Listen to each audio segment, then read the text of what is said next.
नमस्कार दोस्तों, मैं हूं आपका फाइनेंशियल दोस्त। दोस्तों, आज के अपने इस वीडियो में बात करेंगे यूटीआई म्यूचुअल फंड द्वारा अपना नया एनएफओ लॉन्च किया जा रहा है, जो कि यूटीआई क्वांट फंड के नाम से जाना जाएगा। दोस्तों, हमारी कोशिश रहती है कि हम आपको सरल शब्दों में फ़ंड की पूरी जानकारी दे सकें। दोस्तों, वीडियो शुरू करने से पहले आपसे छोटी सी रिक्वेस्ट है कि अगर आपने हमारा चैनल अभी तक सब्सक्राइब नहीं किया है तो प्लीज़ इसे सब्सक्राइब करें। तो दोस्तों, आज का अपना वीडियो शुरू करते हैं।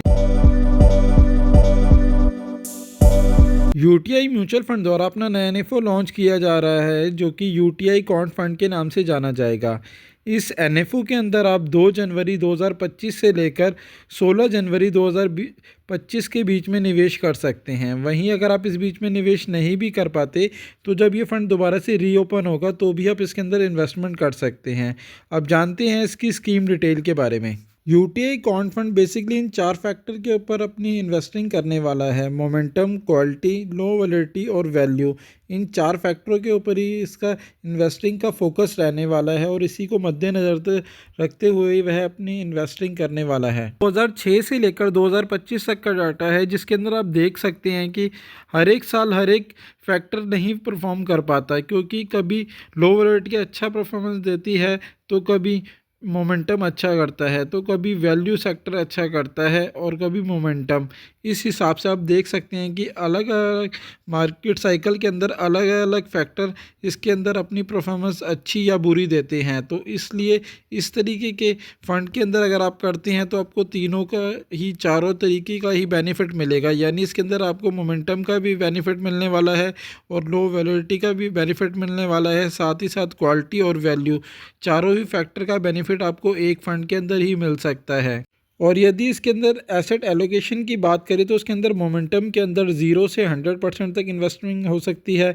वहीं लो वॉलेटिलिटी के अंदर 0 से 70% तक इन्वेस्टिंग हो सकती है। क्वालिटी के अंदर भी 0 से 70% तक इन्वेस्टिंग हो सकती है और वैल्यू के अंदर भी 0 से 70% तक की इन्वेस्टिंग हो सकती है। यहाँ पर सबसे ज़्यादा अगर जो इन्वेस्टिंग होगी वह मोमेंटम के अंदर हो सकती है, क्योंकि यहाँ पर 0 से 80% तक इन्वेस्टिंग की जा सकती है और बाकी तीनों के अंदर ही 0 से 70% तक ही इन्वेस्टिंग हो सकती है। बात करें स्कीम डिटेल की तो यह फंड एक ओपन एंडेड इक्विटी स्कीम है, तो उसके अंदर आप कभी भी इन्वेस्टमेंट कर सकते हैं और कभी भी विड्रॉ कर सकते हैं।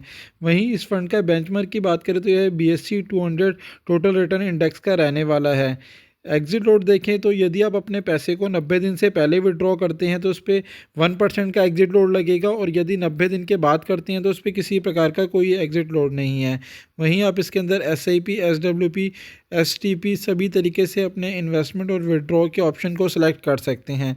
वहीं इसके अंदर आप इन्वेस्टमेंट रेगुलर और डायरेक्ट दोनों ही ऑप्शन के थ्रू कर सकते हैं, बट इसके अंदर आप जो इसके अंदर वैल्यू स्टाइल ले सकते हैं केवल ग्रोथ ऑप्शन के थ्रू ही इसके अंदर इन्वेस्टिंग होने वाली है और इसके अंदर IDCW का ऑप्शन नहीं है। मिनिमम इन्वेस्टमेंट की बात करें तो उसके अंदर आप 1000 रुपये से अपने निवेश की शुरुआत कर सकते हैं। वहीं इसके फ़ंड मैनेजर मिस्टर शवरन गोयल रहने वाले हैं।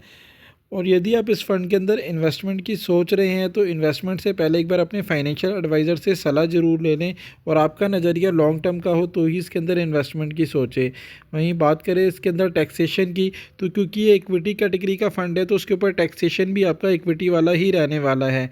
यानी आप जो भी इन्वेस्टमेंट करेंगे और यदि आप उसे 1 साल से पहले विड्रॉ करते हैं तो इसके ऊपर आपको short term capital gain tax देना होगा, जो कि आपका 20% का रहने वाला है।